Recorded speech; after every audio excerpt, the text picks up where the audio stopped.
nós estamos de volta aqui com Bastidores do Poder e agora a gente recebe o deputado federal Gurgel, do PSL do Rio de Janeiro. A gente vai começar com um assunto que ele tem empreendido bastante luta aí e depois a gente vai para outros meandros lá da Câmara, porque aquilo ali, eu vou contar um negócio para vocês. Mas Deputado. é assim, vai lá, Rose. Bom dia, deputado. O senhor tem trabalhado pela repatriação de crianças haitianas que estavam morando no Brasil e cujas famílias estavam tentando entrar nos Estados Unidos e essas crianças voltaram para o Haiti. Conta um pouquinho para os nossos ouvintes o que é essa história e o que o senhor acredita que vai desenrolar. O que aconteceu foi que haitianos vieram para o Brasil, né, devido aos problemas que eles vivem, né, o problema que foi de natureza, o problema da guerra civil e etc., né, e eles vieram para cá. E muitos se estabeleceram aqui, estavam trabalhando e depois tentaram uma investida nos Estados Unidos, tentaram ingressar nos Estados Unidos e lá foram pegos, né, e foram deportados para o Haiti. A grande questão é que dessas pessoas tinham 84 crianças, é o que a gente conseguiu identificar até agora. Inicialmente, a reportagem dava-nos a informação de que eram 30 crianças, mas hoje chegamos ao número de 84 crianças. E aí não é uma coisa simples, porque a gente não sabe. Por exemplo, se foi informado ao governo americano que essas crianças eram brasileiras, por que eles deportaram para o Haiti ao invés de ir para o Brasil? A gente não pode também ser leviano e culpar o país sem entender o que aconteceu. Agora, essas crianças nasceram no Brasil, é isso? Isso aí, elas nasceram no Brasil. Como a gente tem o Ius Solo, elas são brasileiras, né? A grande questão é, o que precisava se identificar? As condições dessas crianças no Haiti e se elas desejavam voltar ao país, leia-se ela, os pais, né? E uma questão humanitária, eu startei ao Itamaraty, ao Ministério dos Direitos Humanos, e todos foram muito proativos em tentar solucionar. Hoje nós estamos no seguinte pé. Dá para repatriar as crianças, o governo pode custear a volta das crianças, mas tem o problema dos pais. Os pais, o governo não pode custear. É uma despesa que o governo brasileiro não pode arcar.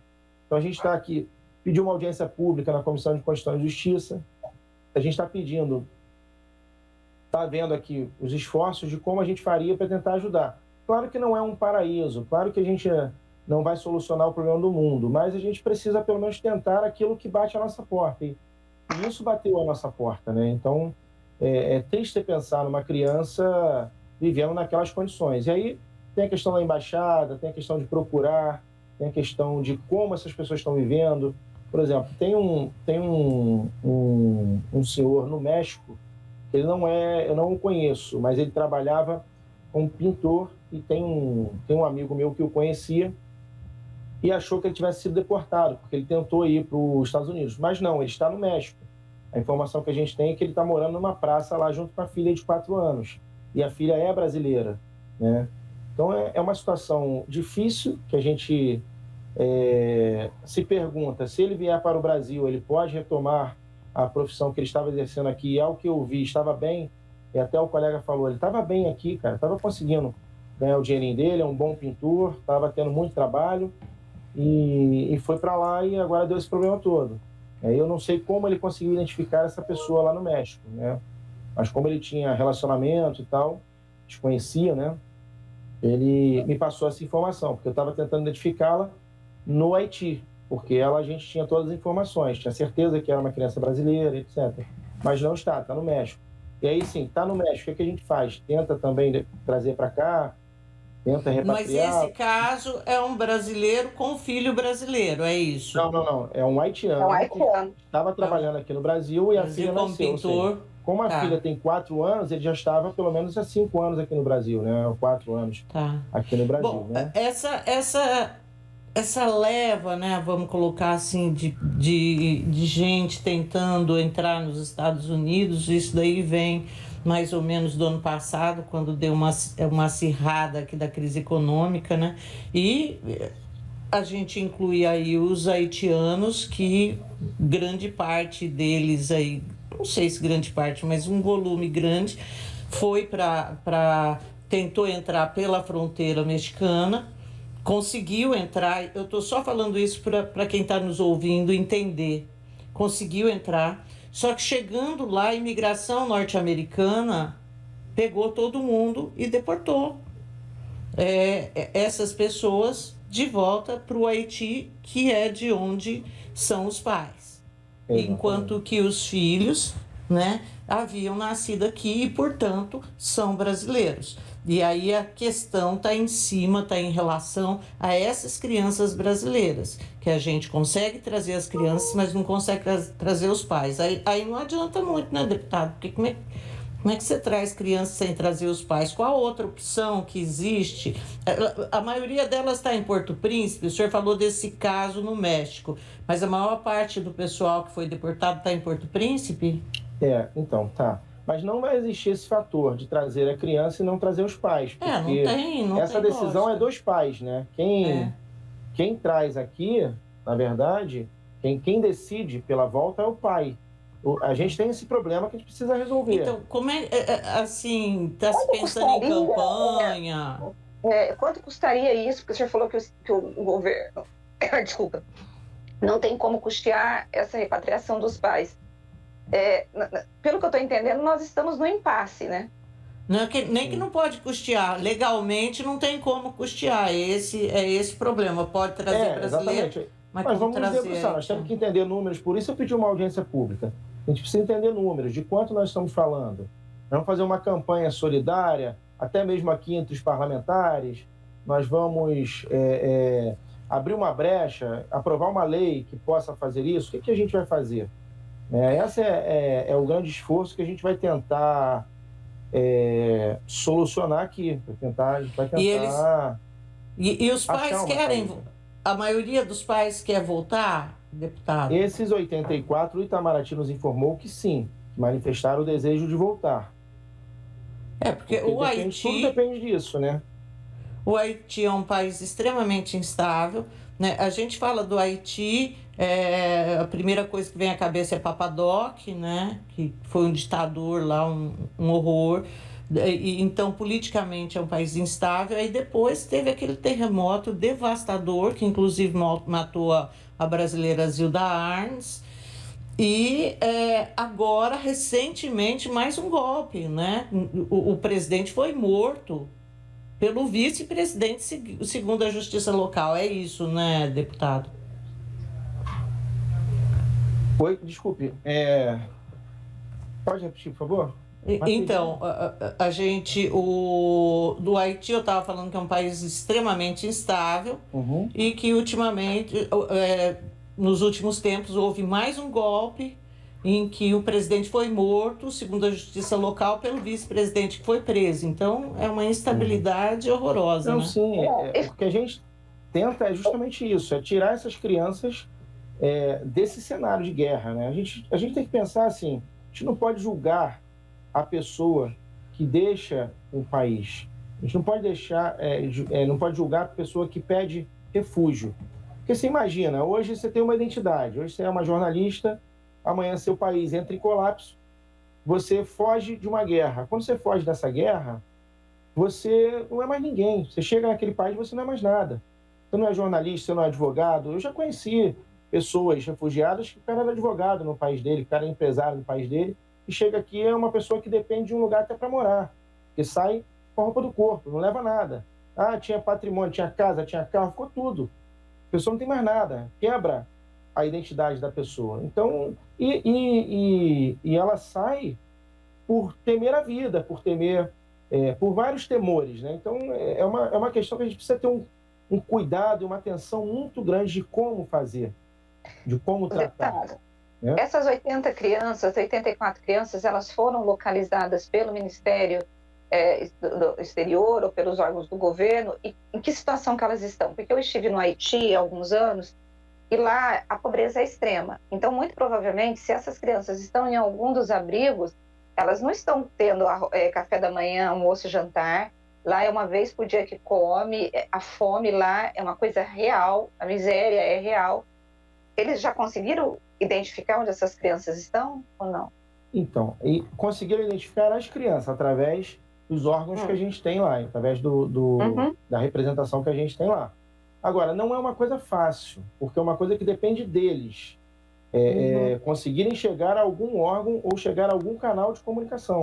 E aí, como você falou, um país que está na miséria, um país que não tem, que a nossa própria, nosso próprio consulado, lá, se eu não me engano, não é embaixada, lá a gente tem uma representação, não chega a ser uma embaixada, se eu não me engano. Então, como é que essa pessoa chega lá? Como é que ela consegue chegar até lá para dizer, olha, meu filho é brasileiro, minha filha é brasileira? Tem documento? O documento se perdeu na viagem? Tem uma certidão de nascimento? Não tem? Quer dizer, são situações que não é simples assim, mesmo com toda a tecnologia que a gente tem, não é simples saber aonde estão, como estão. A gente, claro, tem quase que absoluta certeza que estão em condições desumanas. E essa é a maior razão de tentar trazê-las para cá, para que aqui elas possam ter uma condição um pouco melhor de vida. É isso que a gente espera fazer, considerando aquilo que a gente tem de mais precioso, que é nosso cidadão. Então, essa criança, além de ser uma criança, que a maior maldade do mundo é com as crianças, né, que são inocentes, que não têm condições de se defender, que não têm culpa de nada, que chegaram ao mundo há pouco tempo. Porque a pessoa mais velha, ela já viveu um pouco, já consegue se preparar, já tem algum mecanismo de defesa. As crianças não têm nenhum, né? Como é que faz com a criança? Eu tiro pela minha filha de 1 ano, está fazendo 1 ano hoje, inclusive. Minha filha, quando está com fome, chora desesperadamente, tu tem que chegar lá e dar o papazinho dela. Imagina o pai que não tem para dar isso ao filho, né? Imagina como é que faz, né? Então, toda vez que minha filha chora, eu penso nisso. Nas pessoas que não têm o que dar para os seus filhos. E aquele filho indefeso que só sabe chorar, não tem o que fazer. Vai fazer o quê? Chorar, né? E minha filha berra bastante, né? Deu fomezinha nela, ela berra bem, né? Então, e aí é difícil, cara, assim, a gente tenta fazer o que pode, mas é complicado, né? Se a gente pudesse, chegava lá, pegava todo mundo e vem todo mundo, né? Mas não tem muito o que fazer, a gente não fica de mãos atadas, né? A gente tenta, uma das maiores frustrações, talvez, do cargo público seja isso. Você quer fazer as coisas, mas tem uma dificuldade muito grande para fazer, né? Então, complicado, né? É muito complicado. Bom, deputado, eu vou adentrar um pouquinho, nossa, eu vou pular porque isso daí dá vontade de chorar, assim, emociona demais esse tema, né, de imigração. Bom, mas a gente deve ter hoje a discussão da PEC dos precatórios lá na Câmara e ontem estava previsto para ser votada, então, essa proposta, só que aparentemente o governo não teria 308 votos e o presidente da casa resolveu jogar isso para hoje e tentar negociar mais. Como que o senhor está vendo essa PEC e qual o posicionamento do senhor em relação a essa PEC? Olha, é outro tema bem complexo, né? Que a gente, assim, eu sempre tento chegar no problema para a gente tentar resolvê-lo, né? A gente está sempre remediando. Eu tenho uma dúvida muito grande se essa é realmente a solução, né? Se a gente abre para o governo parcelar ou para o governo não pagar, etc, etc e tal. A gente vai resolver isso por 1 ano, por 2 anos, por 3 anos, enfim. A grande questão nós precisamos mexer na legislação para que não gere o precatório, para que a gente possa tratar as questões de Estado de forma mais simples. O Estado ele é muito rígido, o direito administrativo ele é muito rígido. Então, isso faz com que isso vire uma bola de neve. A gente tem problemas no Estado, por exemplo, onde geram... Na Polícia Militar, por exemplo, sou oriundo da Polícia Militar. Você tem lá ações judiciais e são 30 mil postulantes. Por que deixar chegar numa ação judicial? Por que deixar chegar nisso? Então, quer dizer, é uma coisa que, por um lado, se você tomar um posicionamento, você vai proteger a pessoa que tem a receber, por outro lado, em tese, vai prejudicar aquelas pessoas que precisam daquela remuneração mensal. Enfim, é um tema bastante complexo, eu ainda vou debruçar sobre ele para formar uma opinião, mas de antemão, já deixo aqui uma crítica construtiva no sentido de que a gente tem que resolver isso. Não é razoável a quantidade de questionamentos, a quantidade de processos judiciais que o Brasil gera, que o poder público gera aqui, por falta de um ajuste, por falta de um mecanismo que pudesse evitá-los. E se a gente não evitar, esse ano nós vamos ter mais e mais e mais e mais e mais, e assim sucessivamente a gente não resolve o problema. A gente sabe, por exemplo, de uma fila represada de pedido de benefício do INSS. Gente que tem direito a se aposentar e o governo não consegue dar vazão à avaliação desses pedidos que muito provavelmente vão virar precatório. Porque as pessoas entraram há 2 anos e aí a Justiça do Trabalho vai definir que desde o momento em que elas entraram, isso vai ter que ser pago retroativamente até o dia em que o benefício foi concedido. Exatamente isso. E aí falta uma possibilidade de acordo nesse sentido, é onde eu me refiro. Para que deixar chegar a isso? Para que eu quero ingressar na Justiça do Trabalho que tem ainda os 10% do advogado, que tem ainda juros, correção e etc. E os juros da justiça é um juro diferenciado. Enfim, esse é o problema maior para mim do Brasil. É deixar chegar a isso. Por que não há mecanismos de possibilidade de ajuste nesse sentido? Por que não há um estudo que é o seguinte, olha, é melhor pagar, melhor retira daqui e paga, porque lá na frente isso vai ser uma dívida tripla, vai triplicar o valor que a gente tem que pagar, por exemplo. Mais ou menos nesse sentido. Eu acho que isso é o que todo mundo queria, deputado, era que o cara entrou, analisou, tem direito, paga o benefício, ele já pagou, caramba, ele já contribuiu. E para isso, a gente está discutindo aqui o precatório, quando a gente deveria estar discutindo como não gerá-lo. Essa é a grande questão que eu me refiro, entendeu? A gente está aqui enxugando gelo. Na verdade, vocês estão discutindo o calote, né? O calote. Sim, mas que vai se repetir. Nós vamos ser imediatistas. Nós vamos resolver agora, talvez para 1, 2, 3 anos, e daqui a 3 anos nós vamos estar de novo discutindo isso, porque não há país que suporte, não há estrutura governamental que suporte. Agora, diante do que o senhor viu ontem na Câmara, o senhor acha que o projeto vai à votação hoje e passa? Qual a expectativa do senhor? Olha, aqui é complicado, aqui é igual Band News. Em 20 minutos tudo pode mudar. Aqui não tem. É Band News, não é que fala, não? Não, é a Globo News. É a Band News, Não, Globo não. Não, é a Band News. Em 20 minutos pode mudar, não é isso? Tudo pode mudar. E aí entram as notícias. Sim. Essa é a questão. Então, assim, eu acho que é prematuro dizer, né? A casa Nós estávamos certos, por exemplo, que, só dando um exemplo do Código Eleitoral, nós estávamos certos que ia passar o Distritão. Todo mundo conversando entre si, batendo papo, e tá certo, vamos votar a favor, vamos votar a favor. Em 5 minutos o Distritão morreu, acabou. E não foi 5 minutos, foi uma coisa que até eu fui pego de surpresa, porque já estava certo, o comentário na casa de todo mundo era que nós aprovaríamos o Distritão.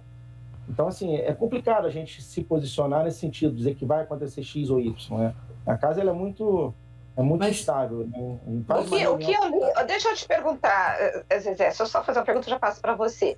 O que a gente tem observado é que havia aí uma certa adesão dos deputados para poder votar essa mudança dos precatórios, para poder permitir que o governo utilize esse dinheiro, que ele daria o calote, em outras questões, mas ele usaria principalmente na história do auxílio emergencial de R$400, e que agora a oposição teria acordado, porque se der esse auxílio de R$400, pode impulsionar a candidatura de reeleição do Bolsonaro.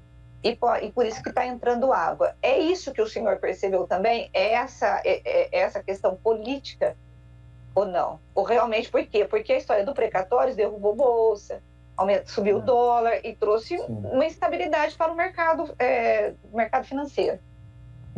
Cara, a oposição ela age 100% pensando em política. É uma coisa até que na casa aqui eu tenho até um pouco de dificuldade de entender. É 100% política.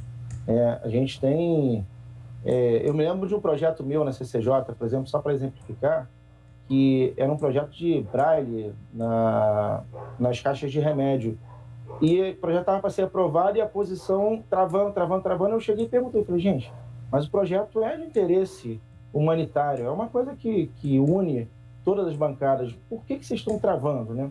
E aí me foi respondido, não vou citar o nome para não constranger o parlamentar, mas ele falou, aqui é questão política, não é o seu projeto, é a política.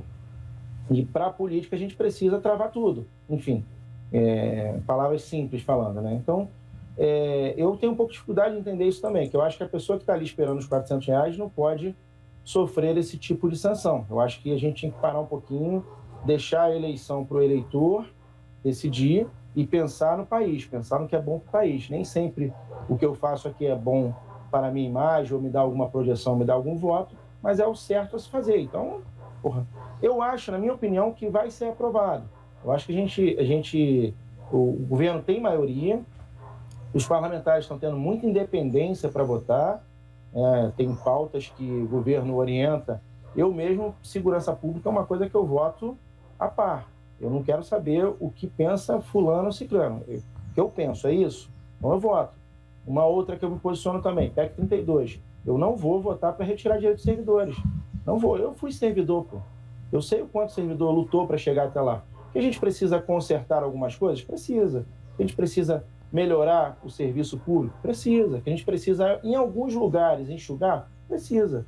Mas não é sacrificando quem lutou tanto para chegar até ali. Então, a minha opinião nesse caso é contrária. Então, assim, a casa está muito instável. O partido se posicionar, os deputados se posicionarem, não quer dizer que vai aprovar aquele projeto. A PEC do Ministério Público foi outra. Tinha acordo para 340 votos.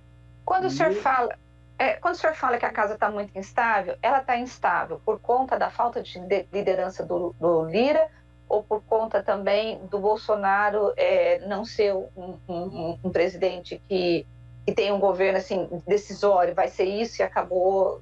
Como não, essa estabilidade onde que vem? Eu, pelo menos, vou falar assim, pelo que eu converso com os parlamentares. Ela vem dos parlamentares em querer votar por opinião própria. Então, o parlamentar, ele discorda e ele quer votar daquele jeito. Então, está tendo um enfraquecimento dos partidos, então, da liderança dos partidos. Eu não consigo te dizer se é exatamente isso. Eu consigo te dizer que o parlamentar ele está tendo um pouco mais de opinião. Eu digo para você, por exemplo, o partido decide, orienta, tem que votar assim. Só que eu tenho uma satisfação a dar ao meu eleitor. Então, eu sou um tipo de parlamentar. Acho que tem mais a ver com o parlamentar que foi eleito em 2018. Tem a ver com a rede social, que hoje você presta conta na rede social. A mobilização na rede social. Hoje o eleitor te pede. É de praxe o eleitor fazer aquele textinho. Senhor parlamentar, pedimos que o senhor vote contra X, pedimos que o senhor vote a favor de Y. Então, tudo vai da demanda do eleitor. Não quer dizer que o partido, na minha opinião, não quer dizer que esteja partido, ou Lira, ou presidente, estejam fracos. Quer dizer que o deputado está sendo mais cobrado, está sendo mais visto, e está havendo uma participação maior da sociedade. Então, essa participação maior da sociedade leva o parlamentar a ter aquele voto de acordo com a sua base eleitoral, de acordo com as pessoas que o colocaram naquele cargo, né? Então, você tem vários perfis de parlamentar. Então, certos temas, muito embora o partido oriente de uma forma, você não faz porque você deve satisfação ao teu eleitor. Então, assim, eu acho que é mais isso mesmo. Pelo perfil dos parlamentares que às vezes votam contra. Eles não votam contra para desrespeitar o partido, para desrespeitar o presidente. Não por isso. Eles votam contra porque aquilo ele tem compromisso com o eleitor dele. Então, o que a gente mais ouve aqui, não, cara, isso aí o meu eleitor não quer que seja assim. Então, eu tenho que me posicionar ao contrário. É igual eu com a polícia. Não importa o projeto que, eventualmente, o Jair... Sou base aliada. Eu sou aliado do presidente Bolsonaro. Eu voto 99% das matérias com ele. Mas quando chegar uma matéria que vai prejudicar, por exemplo, a segurança pública, se chegar uma matéria dessa, eu não voto com o presidente, eu voto com a segurança pública, que é a minha base. Chegar uma matéria que vai prejudicar o servidor, eu voto com o servidor. E o que a gente espera como é o caso, né? Como é o caso da reforma administrativa, projeto do governo enviado pelo governo e que o senhor votará Exatamente, contra. Eu voto contra, eu já me posicionei contra. Eu tentei ainda que a gente pudesse, porque na minha visão, e aí é o que eu falo, não é não é que eu seja de respeito ao meu partido ou isso, aquilo, é que eu respeito o meu eleitor, né? E também respeito as minhas convicções pessoais. Eu acho que a reforma administrativa ela tem que ser feita com o entendimento de cada setor. O que é a função de Estado? O que nós não podemos abrir mão? Qual é a função do comissionado? Comissionado é bom, é ruim para o país? Bom por quê? Ruim por quê? E dentro de cada setor, vamos lá, na enfermagem, por exemplo, comissionado é bom ou ruim por quê? Dentro da polícia, comissionado é bom ou ruim por quê? Esse debate, que é um debate que não se faz do dia para a noite, é que eu senti falta na reforma administrativa. Foi uma reforma administrativa que ela veio igualando todo mundo. E aí não dá para igualar todo mundo. Tem pontos, na minha cabeça, por exemplo, banco, não precisa ser servidor quem trabalha em banco. Não tem nada a ver, é uma atividade econômica. Então não precisa ser servidor. Né? O que precisaria ser servidor para o senhor? Porque essa reforma administrativa, ela vem numa esteira de que há um debate no país que os servidores públicos têm muitos privilégios e a estabilidade, por exemplo, ela acaba sendo nociva, porque o servidor, sabendo que tem estabilidade, ele acaba abusando. Eu não estou dizendo que são todos os servidores, porque tem servidores bons e que são comprometidos. Mas a gente sabe que, por exemplo, a questão da aposentadoria, né, que é integral, no mercado privado não é assim. Então, é como se tivesse não é mais, ali... Né, Rose? Não é mais acabou, assim. Acabou. Mas era assim. Então, o que você tem é um grupo, vamos assim dizer, que é visto como privilegiado. E a reforma ela vem porque se torna muito pesado, deputado. Se você vai para as prefeituras, governo de estado e o próprio governo federal, 80% do orçamento é para custear folha de pagamento, né? Qual seria a solução? Como que o senhor vê isso? Eu concordo. Eu não estou dizendo que não tem que ser feito. Eu estou dizendo o seguinte: primeiro, a gente não pode marginalizar, né? Marginalizar no sentido de colocar à margem da lei, não no sentido de crime, mas marginalizar o servidor. Porque aquele servidor o jogo já está em andamento, a bola já está no campo. Então, primeiro ponto, aquele servidor, ele não pode ter seus direitos tolhidos. Primeira opinião que eu tenho. Porque ele entrou com a regra do jogo. Sabe-se lá quanto tempo esse cara passou estudando, quanto tempo essa pessoa se dedicou, deixou de ir a aniversários, deixou de ir a festinhas, deixou de viver a vida dele para conquistar aquele cargo público. Esse é um ponto. O segundo ponto é o que de fato tem que se mudar. Tem que se mudar? Tem que se mudar. Mas primeiro nós temos que fazer essa separação. O que é carreira típica de Estado, o que é carreira intermediária, vamos colocar dessa forma, que é aquela que você pode optar, uma parte pode ser servidor, outra parte pode ser comissionado, e o que é extremamente desnecessário para o país ser servidor. Esse é o ponto. E a gente tem problemas no serviço público? Tem, porque a acomodação ela tem uma tendência a gerar uma qualidade questionável do serviço. Sim, mas nós temos servidores também que trabalham muito, nós temos também uma carga de serviços no poder público, nós temos uma burocracia, para falar melhor a palavra, muito grande também. Então, tudo é uma volta ao mundo que você precisa dar para resolver uma coisa simples. Quais seriam as carreiras? A Polícia Militar, você abre a averiguação para tudo. Você troca identidade de promoção em promoção. É muita burocracia. Muita burocracia. Tudo abre averiguação, tudo abre pelo menos uma averiguação. Então, mas o projeto ele distingue, por exemplo, as carreiras de Estado. Distingue depois de muita discussão nossa e muitas coisas ainda em dúvida. Não é chegou a distinguir, não, ele chegou sem distinguir nada. A gente que veio aqui, aí a gente falou que, nós falamos, por exemplo, que o policial é carreira de Estado, mas não falamos que o oficial de justiça era. E aí há um movimento do oficial de justiça para incluí-los. Esse é o problema, sempre. Então, e aí... todo mundo quer para ele, assim, a noção de país, o país que se exploda. Todo mundo com seu argumento. E eu acho que compete à casa analisar. Isso que eu digo que tinha que ser setorizada. Nem que a gente fizesse, nós tínhamos que ter um trabalho, um esforço maior, de repente aprovar uma PEC geral, mas com uma determinação de que cada caso seria visto. Eu acho que assim ficaria bom, tirando aquelas que já são gritantes. O que já é gritante? Força de segurança pública, poder judiciário, isso já é gritante, isso tem que ser de Estado. Imagina a gente exonerar policial, exonerar um promotor, exonerar um juiz. Então, enfim, tem coisas que não tem como se discutir. Não pode ser comissionado e ponto, tem que ser servidor. Sim. E tem coisas que pode ser comissionado, mas pode ser CLT também, pode ser também por concurso. Talvez não precise matar o concurso. Talvez acho que a grande questão esteja aí. Não mate o concurso, mas coloque a possibilidade, que inclusive já há. Exato, a gente vê, por exemplo, a abertura de várias vagas aqui em serviço público, contratos temporários, mediante concurso. Exatamente. Então, temporário, você tem também aquele que pode ser demitido com as regras gerais. Eu acho que é isso, porque na Polícia Militar, eu sempre falo da Polícia Militar porque é uma instituição que eu mais conheço e que eu mais observo quando se fala em processo administrativo. A Polícia Militar não é garantia de que você tem estabilidade. Você é expulso, às vezes, por uma coisa que em outro serviço você não seria demitido, vamos colocar dessa forma. Mas pode ser que tenha esse tipo de injustiça, mas o que a gente vê a PM do Rio de Janeiro, barbaridade, né, deputado? É porque vocês só veem isso.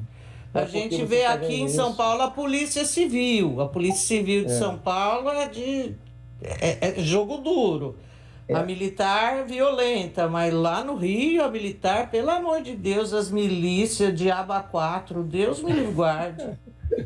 Mas eu vou te falar uma coisa, é uma minoria, tá? Se vocês conhecerem a polícia por dentro... Não, se fosse uma maioria, a gente tava tudo ferrado. Muito grande. É porque essa minoria gera uma proporção muito grande, né? Porque o mal que faz, uma minoria faz um mal imenso. Por quê? Porque é policial.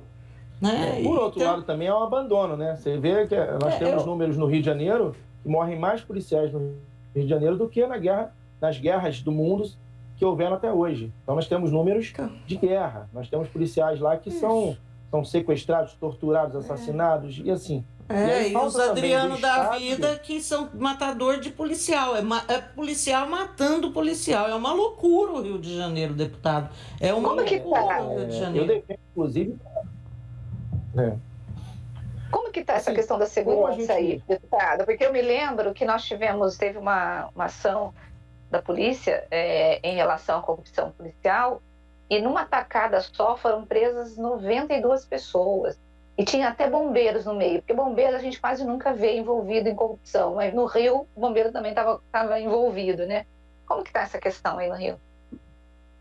Eu acho que a gente está avançando muito. Eu acho que hoje a polícia ela mudou muito, ela melhorou muito, mas é um esforço de sociedade. Alguns pontos principais a gente precisa entender, internalizar, para a gente poder avançar. O primeiro ponto que eu digo é o seguinte: segurança pública ela custa caro mesmo. Não é barato fazer segurança pública. Só que não fazer custa muito mais caro. Então, eu tenho, por exemplo, uma frase que eu sempre uso: segurança pública eficiente custa caro.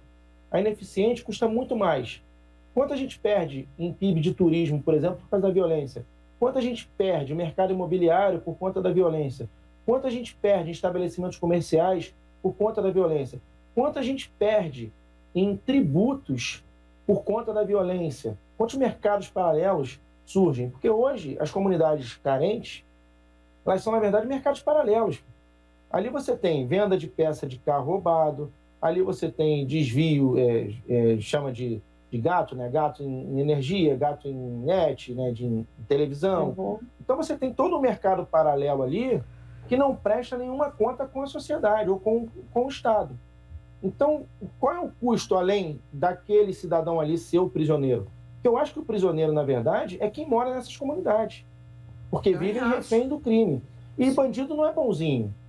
Bandido é bandido, pô. Se você tem uma filha bonita dentro de uma comunidade, por exemplo, o bandido te respeitar, tá desrespeitado. Quem vai fazer o quê? Quem vai te defender dele? Vai matar a família inteira, porque bandido é bandido e acabou, ponto. Entendeu? O senhor é contra ou a favor a aprovação da volta dos jogos aqui no Brasil? Jogos de cassinos. Posso só concluir esse tema? Sim, pode. Então, vamos lá. Então, a gente precisa enfrentar o problema da violência no Brasil como um problema de Estado, uma política de Estado. Eu tenho um projetinho que tem a ver com criança, eu vou citar somente dois para vocês aqui. O 444/2019, eu estou dobrando a pena do maior que cooptar o menor para cometer crime. A razão é muito simples. Se o maior vai roubar um carro, ele chama o menor para ir com ele. Porque se der algum problema, ele coloca o menor que foi. Você gera dois problemas aí. Um é cooptar o menor para o crime, e o segundo é que você gera um falso dado de quantos de fato são realmente criminosos, quantos de fato são assassinos. Por exemplo, porque se o maior matar na hora do roubo, quem vai assumir é aquele menor que está com ele. Essa é a função daquele menor. Qual é a função do menor no tráfico? É isso, é não ser preso. É ser pego, vai ser levado e vai ser devolvido. Então, quando você dobra a pena do maior, você tira a importância da menoridade para o crime. E aí você me pergunta assim, mas a menoridade é uma proteção à criança. Não é. Se você vê quantas pessoas são presas quando fazem 18 anos, você vai entender que não é. Porque o menor começa a roubar com 13, 14, começa a cometer crime com 13, 14. Quando chega a 18 anos, ele vai fazer o quê? Não, agora eu não posso, porque senão eu vou ser preso. Agora eu vou trabalhar direitinho. Não, cara, ele já está no crime. Ele só vai continuar. E ele fatalmente vai ser preso ou morto. Quando você olha esse dado de 18 a 24 anos nos presídios, você vê que é a maior população carcerária que tem. Então, a gente precisa de um esforço para resolver o problema e não remediá-lo. Se a gente não quer reduzir a maioridade penal, e aí eu entendo quem é contra, eu sou a favor, mas eu entendo quem é contra, eu não vou julgar quem é contra. Vamos pelo menos dobrar a pena do maior. Esse é um ponto que a gente fala, e isso protege as crianças. Mas nós temos que sentar e discutir isso, nós temos que dar publicidade a isso, nós temos que enfrentar o problema, para a gente poder ajudar as polícias. E quanto mais a gente for diminuindo as possibilidades de deturpação dos dados, mais a gente entende a realidade dos fatos, mais a gente sabe o que é o que. A senhora citou milícia, por exemplo. Hoje a participação dos policiais na milícia é mínima. Hoje a milícia está muito mais ligada, no Rio de Janeiro pelo menos, a tráfico do que a poder público, vamos colocar dessa forma. E eu para mim, bandido é bandido, miliciano, traficante, todos eles. O miliciano tem até um problema maior porque o cara está do teu lado, está de repente no restaurante que você está morando onde você mora, né? Porque o traficante você sabe onde ele está. Ele está lá no morro, está lá na favela. Já o miliciano você não sabe onde ele está. Pode estar até dentro da polícia sim também, entendeu? Mas hoje isso não é uma maioria, eu te digo isso, que hoje tem, a gente sabe que tem, mas é uma minoria, né? Então, enfim. E o segundo projeto aqui, só para acabar, eu sei que o tempo que vocês também devem estar, é a questão de usar drogas em ambientes frequentados por crianças e famílias. Eu coloquei uma pena mais rígida para isso, porque nós temos nossas praças e praias dominadas por usuários de drogas. E o que o pai vai fazer, por exemplo, com um filho de 2 anos ou com uma filha de 2, 3 anos? Ele vai chegar lá e vai pedir àquele usuário de drogas, apaga esse cigarro, apaga essa maconha, não fuma esse crack aqui que eu não quero. Ele não vai fazer isso, ele vai deixar de ir naquela praia, ele vai deixar de frequentar aquela praia, ele vai deixar de frequentar aquela praça. E aí nós estamos, de novo, aprisionando a nossa sociedade. Então, o que eu dei importância ali? Não é usar a droga. Usar a droga você vai na Holanda e só pode usar droga em locais permitidos. Se você usar drogas fora daquele local permitido, é 12 mil euros, aliás, até 40 mil euros de multa e até 12 anos de prisão. Se você usar droga fora daqueles locais. Entendeu? Então, no Brasil, eu recebi muita crítica por esse projeto, mas a grande questão é a seguinte, eu estou protegendo a família, pô. É aquela família que quer ir àquela praia, é aquela família que quer estar naquela praça, ou quer estar num trem, e não quer que sua filha veja o cara acendendo um cigarro de crack, ou de maconha, ou de cocaína, seja lá o que for. Então, assim, a gente resolve o problema da violência sendo rígido em alguns pontos, e, claro, exigindo maior técnica das polícias, exigindo maior profissionalismo e etc., mas também dando a eles também a proteção necessária, dando a proteção à sua vida, dando todo o suporte, né? Só para fechar esse tema, que aí é um tema que eu gosto muito, então Tá joia. tem que aproveitar essa oportunidade. Deputado, eu quero agradecer muito a participação do senhor aqui no Bastidores. Um bom dia e volte de novo. Muito obrigada, deputado. Obrigado, estou sempre à disposição. A gente precisa muito desses canais de comunicação para prestar conta com a nossa sociedade, com os cidadãos, e eu estou sempre aqui à disposição, tá? Muito obrigado.